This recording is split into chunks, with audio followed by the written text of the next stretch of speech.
Cade really had a chance to showcase his whole game that fight. Yeah, and this is one of those guys that lost his debut again. Now is on a 3-fight win streak, and it's looking like a real problem in this 145 division. You know, they're really high on him over there at 10th Planet in Austin. Dallas Dodd came over and talked to us a lot about him earlier and was really, really high on this guy. Yeah, I was so happy. I got to go train with those guys, and man, such a great room. Actually, Cade was my drilling partner. I mistook him for a welterweight. He's so big. His opponent tonight is so big. I don't know how he or Brian James makes 45, but this truly is like our amateur main event of the evening. I cannot wait. Yes, they're so high on him, as you mentioned, at 10th Planet. He's a guy that has done it all in terms of ways he's won, right? I mentioned the Z Cates fight. That went the distance. You've seen him get really stunning finishes. So he has that toolkit and he is inside, so let's meet his opponent. Please welcome Brian James to the red corner. Brian James, 9th time inside the cage as an amateur here at Fury Amateur Series, riding a 1-fight losing streak and has really trying to figure things out now. 1-3 in his last 4, but he has so much ability, so much potential. Yeah, this is a great matchup. Two young guys, you know, about the same height, about the same size. Both of them big 145ers. Both of them highly skilled. And yeah, trying to figure it out. You know, went 4-0, started 4-0, 1-3 since. But you know, this amateur record really is kind of a feeling out period for the rest of your career, and he's got a good one ahead of him, I think. Yeah, and of those 3 losses, one of them was to my guy, Omega level Josh Thomas, who is a beast, has gone pro and has been successful since. The other one to Austin Aronde, one of the best black belts you'll ever see inside the Fury cage, and that was as an amateur fight. You know, Brian James, another really big guy. It's cool. He's a southpaw. Cade is a southpaw. I think they both prefer to strike, end up grappling a lot, but I mean, this really is such an intriguing match. And again, I don't know how either one of these guys makes 145. Yeah. Yeah, you'll see our tail of the tape coming up here in just a second. These guys are tall. 6'1" and 6 foot even for 145ers. See that reach advantage there for Cade Foradory, 72 inches.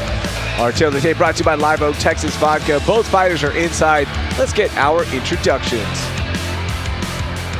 Ladies and gentlemen, the following contest brought to you by Live Oak Texas Vodka is scheduled for 3 rounds in the Fury Amateur Series Featherweight Division. Introducing your first competitor, fighting out of the blue corner. This mixed martial artist stands 6 feet tall, and he weighed in at 146.4 pounds.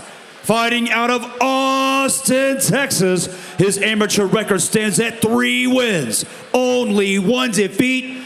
This is Cade Foradory. And introducing his opponent, fighting out of the red corner. This freestyle fighter stands 6 feet 1 inch tall, and he weighed in at 146 pounds even. Fighting out of Houston, Texas, by way of Long Island, New York. His amateur record stands at 5 wins, 3 losses. This is Brian Hitman James. Your referee in charge, JJ Ferraro. All right, let's get this one going. JJ Ferraro inside, Foradory blue gloves, James in the red gloves, and we are getting right to it. Yeah, James opening it up fast. Oh, kicking, punching, and shooting all within about 10 seconds. Now, we saw Foradory fight Ezekiel Cates, who was also a southpaw, and he really tore up that lead leg with a classic low kick, which southpaws don't see that often against other southpaws. It's usually fighting the orthodox fighter. That's the kick I'm talking about. Then we know Andrew Craig is taking a break from that 18 holes of golf he's playing today with his family out in Birmingham, Alabama, to watch Cade Foradory. Ooh. Slipped from Foradory, but he got up quick.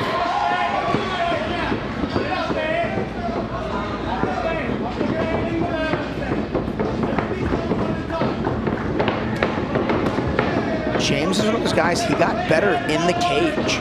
Like, I don't think he really knew his style until about maybe 5 or 6 fights deep. He'd almost always end up crashing and clinching. Man, his first 4 fights were all split decisions, if I'm not mistaken. And it was really after that he started to find the range of his jab and like the cadence of his boxing. I think he's done his best work in the cage with his striking.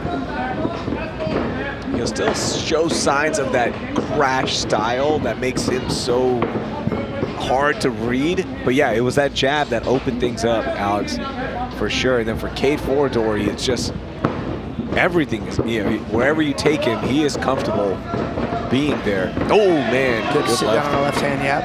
Oh, Brian James returns. And good head movement there by Brian James, because that was a dangerous punch. We'll see if Foradory maybe uses that lead right hook to set up a left high kick, because James did just try to catch that low kick with his hand. Just can't be risky to do. James also super tall. I don't know if head kicking on the list of things to do. He caught it again. Used that to enter into a takedown. I think they anticipated a heavy low kick game. That was a good lift from James, but Foradory did a great job on getting his feet back to the ground at the perfect time as he digs the underhook. The angle's pretty sharp for James though, so that underhook's a bit shallow, but it's still doing its job.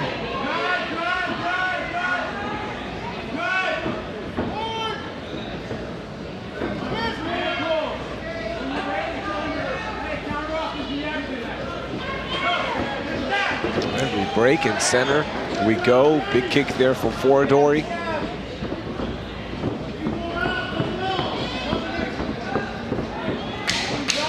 Ten seconds left in round 1.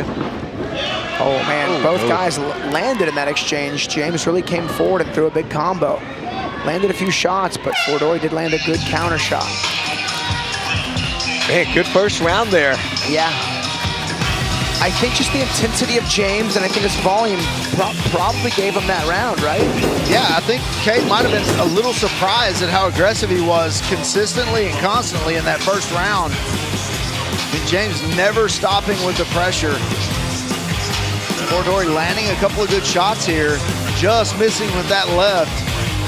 Yeah, Foradory had really good quality, but James had the quantity.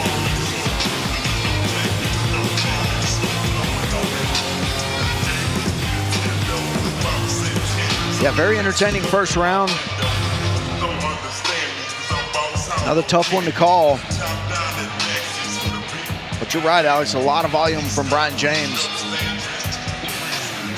Foradory staying cool.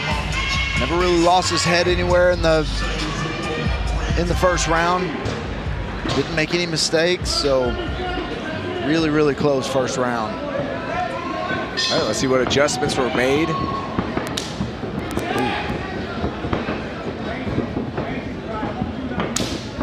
Oh, wow. So pay attention to that left hand of Foradory, just the straight left, has been very accurate. Sparse, but accurate.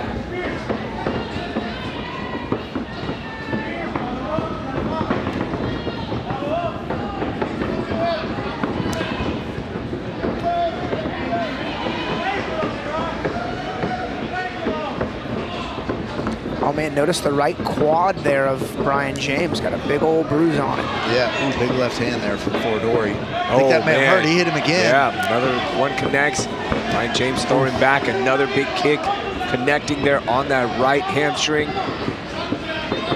I mean, unless southpaws are actively training with a lot of southpaws, which I'm fighting a southpaw next week, I had to find my training partners. It's not as rare, or it's not as common as you'd think. Usually that lead leg is not as conditioned. Oh yeah, that is looking brutal. Yeah, that's a thick, deep bruise on the thigh there. And it's only from two really good ones. That looks like a tattoo. That's how bright red it is.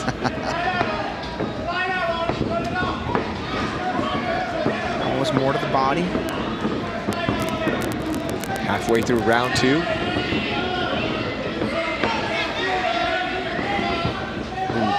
Left hand lands again for Foradory. Foradory doing a good job really maintaining the range. Catching the kick and going in for some punches. was Brian James.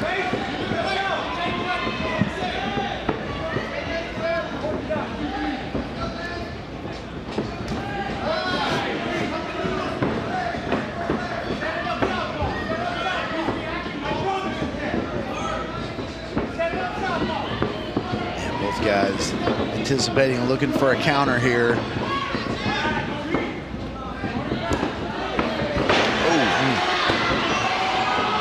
Oh, it's a slip. But James looking for that inverted triangle.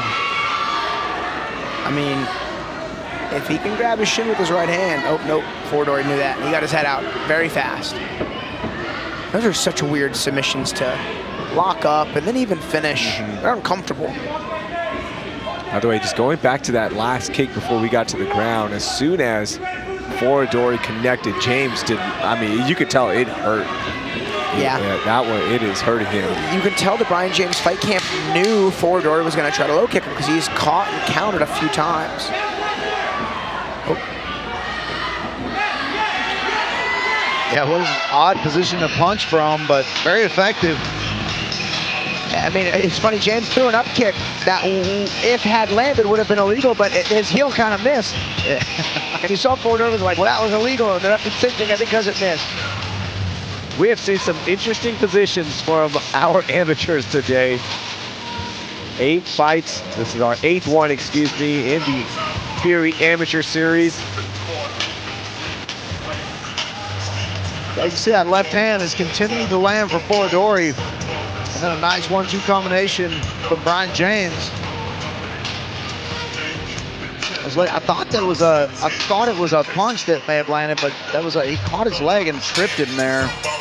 So Foradory ends up on top. Yeah, it's interesting because the kicks are doing probably the most damage for Foradory, but they're also getting him in a little trouble when they're getting caught. But I don't think that's one of those things you axe. I mean, he's doing good with them. I think she has to, try to be a bit more particular on maybe setting him up. But how do we have the score so far going into round 3, gentlemen? I think it's really close. I think it may be a round apiece. But it looks like both guys may be thinking they're down. Oh my God!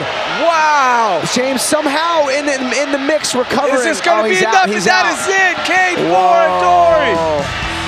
Whoa! A left hand from hell. Wow! I can't believe James was able to recover for in the guard, grabbing him and sitting up. I mean, wow. Man. Whoa. Woo! Foradory landed a dynamite left hand. Let's take a look at this finishing sequence by Cade Foradory. James' reaction to getting hit was bad. I can't believe he sat down. Oh! Yeah, that's a start. Out. And then big shots. I mean, has him in the open guard, grabbing arms, grabbing the head. I think right here is where he sees it as his head starts to go down, the arm starts to go limp. He just had to think he was out. Oh, man. That was, sheesh. That was picture perfect. A monstrous left hand. Yeah, and you called it all night, Alex. That left hand was chambered and ready to go. Found the perfect counter for it, hit right on the button. Man, at what point in the fight did it change? Because right afterwards, Cade Foradory stood over Brian James. It felt like there was a lot of respect. What happened, Alex? So I just know at weigh-ins there was a face-off, an intense face-off, which I mean I get. I just don't think these, I don't think a lot of friendly things were said before the fight. I'm not too sure, honestly. I'm not going to speculate. Well, let's make things official. Here is Wayne. Ladies and gentlemen, referee J.J. Ferraro calls for a stop to the fight. 14 seconds into the 3rd and final round. Declaring a winner by TKO, Cade Foradory. Cade Foradory, man, what a knockout, Raheel. Absolutely one of the highlight knockouts of the year. Congratulations to Cade Foradory.